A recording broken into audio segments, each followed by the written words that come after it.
परिमेय संख्याएं क्या होती हैं? रेशनल नंबर वो होते हैं जिन्हें आप पी अपॉन क्यू के रूप में लिख पाओ। ये छोटे पद की बातें हम लोगों को पता होंगी कक्षा 3-4 की। और क्यू जीरो नहीं होना चाहिए, क्यों नहीं होना चाहिए उसको भी समझ लीजिए। अगर समझ लीजिए पी को आप 2 मानते हो और क्यू की जगह 0 रख देते हो, तो इसका मान कितना आ जाएगा? इनफाइनाइट हो जाएगा, अनंत हो जाएगा। और अनंत मान कंसीडर नहीं किया जाता, परिमेय के रूप में कंसीडर नहीं किया जाता। हम ऐसी किसी चीज को नहीं मान सकते जो अनंत जा रहा हो। यानी यहीं से ये बात निकलती है कि क्यू 0 नहीं होना चाहिए, इतना समझने के लिए काफी है। ठीक है, अब बात करते हैं तो फिर क्या संख्याएं होंगी जो परिमेय संख्याएं हो सकती हैं, मतलब ऐसी कौन सी संख्याएं होंगी जो परिमेय की कैटेगरी में आएंगी। देखिए जैसे 2/3 है ना, एक भिन्न के रूप में लिखा है 2/3 और एक परिमेय संख्या है, इसको अगर आप पी मानते हो और इसको क्यू मानते हो तो ये 2/3 हो गई। 8/1 आप कहेंगे केवल कभी कभी आ जाता है 5 लिखा है, तब आप कंफ्यूज हो गए कि ये तो पी और क्यू के रूप में नहीं लिखी है, केवल 5 लिखा है, हमें तो केवल ऊपरी अंक दिख रहा है, पी दिख रही है, तब क्या ये परिमेय होगा? हाँ परिमेय होगा। ऐसी कौन सी संख्या है जिसके नीचे आप भाग में एक का भाग नहीं लगा सकते हो? हर पूर्णांक में आप एक का भाग लगा सकते हो, और जब पूर्णांक में एक का भाग लगा सकते हो तो फिर वो भी क्या बन जाएगी? परिमेय बन जाएगी। यानी हर पूर्णांक परिमेय संख्या होता है। ये भी बात यहां पर याद रखना, सभी पूर्णांक परिमेय संख्याएं होती हैं। ठीक है, चलिए पूर्णांक तो आप समझते होंगे। अभी आगे आएगा कि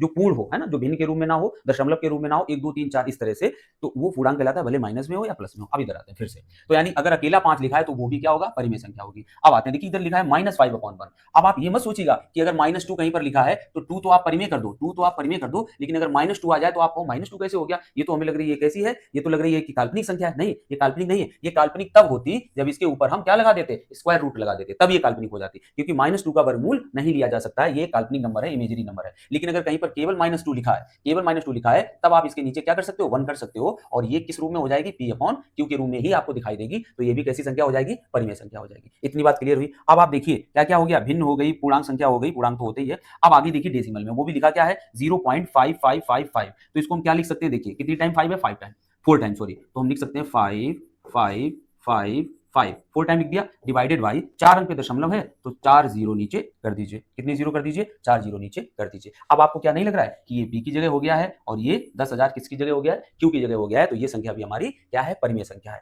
और देखिए वहां अब जो सबसे विवादास्पद रहता है बच्चों में, उस जिसमें लोग कंफ्यूज रहते हैं, वो चीज आप देख लीजिए। पाई का मान 22/7 माना जाता है। पाई का मान कितना माना जाता है? 22/7। तब क्वेश्चन बनता है कि अगर पाई को भी साथ में लगा देंगे और 22/7 को भी, कहेंगे इनमें से कौन सी परिमेय संख्या है?